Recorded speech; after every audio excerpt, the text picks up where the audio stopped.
ka dito sa bahay, may titirahan tayo. Ito ang pinakamalakas na kalaban natin. Tudas yung araw na to. Yung tao na to ay ating patayin.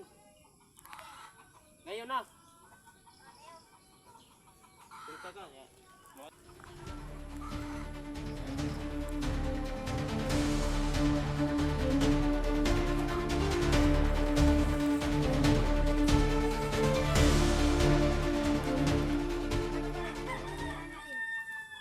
Meron tayong tirahan.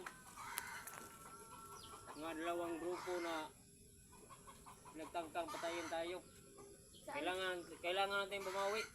Sige, saan yun? Saan baril mo? Nandyan? Nandito pa rin. Kaya natin doon. Tara.